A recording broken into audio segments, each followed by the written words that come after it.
তাই তো? আমার মা বাস করেন।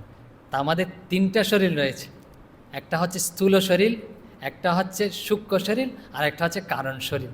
স্থূল শরীর বুঝতে পারছেন, এই নড়াচড়া করছে দেখতে পাচ্ছেন, এটা হচ্ছে স্থূল শরীর। আর সূক্ষ্ম শরীর কি? এটা অনুভব। আমরা যখন স্বপ্ন অবস্থায় থাকি, স্বপ্ন অবস্থায় কি মিষ্টি খাই, বাঘা তাড়া করছে এরকম যাই, তাই না? তো এই সব হচ্ছে সূক্ষ্ম শরীরের অনুভব। ঠিক ঠিক অনুভব হয়, কিন্তু যে মিষ্টি খাওয়ার অনুভব হয় তো, বাঘে তাড়া করলে ভয় পাই তো, একটু মনে হয় না যে বাঘে তাড়া করেনি। তো ওইটা কিন্তু আরেকটা শরীর, কিন্তু ওখানে অনুভূতি হয়। তো ওই আরেকটা শরীর, আরেকটা শরীর কি? কারণ শরীর, এর পরের শরীর, যেটা হচ্ছে আমাদের অনুভব হয়। আমরা যখন খুব গভীর ঘুমে আচ্ছন্ন হয়ে যাই, তখন কিছু আমাদের বাইরের জ্ঞান থাকে না। তখন কি অনুভব করি? ঘুম থেকে জাগার পরে বলছে আমি খুব ভালো ঘুমিয়েছিলাম, শরীরটা খুব ভালো লাগছে, সতেজ লাগছে, যেটাকে বলা হয় ডিপ স্লিপ, যে এরকম হয়। তো গভীর ঘুম যখন হয় না, তো এই যে আমি বলছি তখন যে আমি খুব ভালো ঘুমিয়েছি, যদি আমার বতি না থাকে, কে অনুভব করলো আমি ভালো ঘুমিয়েছি, খুব আনন্দ অনুভব হচ্ছে, ওই অনুভূতিটা যেখানে হয় ওটার নাম হচ্ছে কারণ শরীর। এই তিনটা শরীর মানে হচ্ছে তিনটা পুর। আর তিনটা পুরে কে রয়েছেন? এই ত্রিপুরেশ্বরী রয়েছেন, ঈশ্বরী, যিনি সব কিছু নিয়ন্ত্রণ করছেন। এই জন্য তার নাম হচ্ছে ত্রিপুরা সুন্দরী।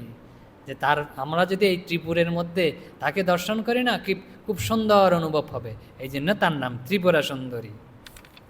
আরেকটা নাম বলছে কি? ষোড়শী প্রথম থেকেই বলছি না, ষোড়শী পূজা। তো ষোড়শী নাম কেন?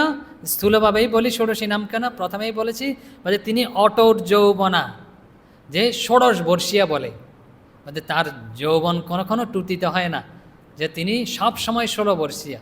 এই জন্য শ্রী শ্রী মা বলছেন আমার বয়স 16 বছর।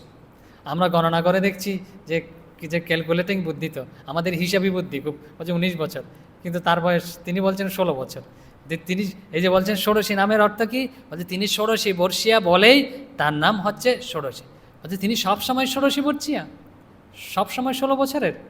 আচার্য শঙ্করের একটা কথা বলি, যে তিনি বলছেন নবয়েব পুরাণ, বলছে কি?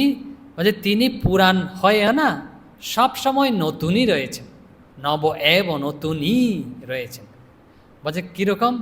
যখন যে অনেক পূর্বে তিনি এই মাই তো, আমাদের যারা হয়তো দাদা যে এরকম যাদের শরীর চলে গেছে, বৃদ্ধরা, তারা মাকে এইভাবেই দর্শন করেছেন। আমরা বর্তমানে এইভাবে দর্শন করছি, অতীতে যারা তারাও দর্শন করবে এভাবে। তিনি সবসময় একইভাবে রয়েছেন, তার কখনো পরিবর্তন হয় না। তার যদি পরিবর্তন হয় তিনি তো মরে গেছেন। একজন বলছে ভগবান তো মরে গেছেন। আরে যদি মরে যায় এটা আর ভগবান হলো নাকি? বলছে শরীর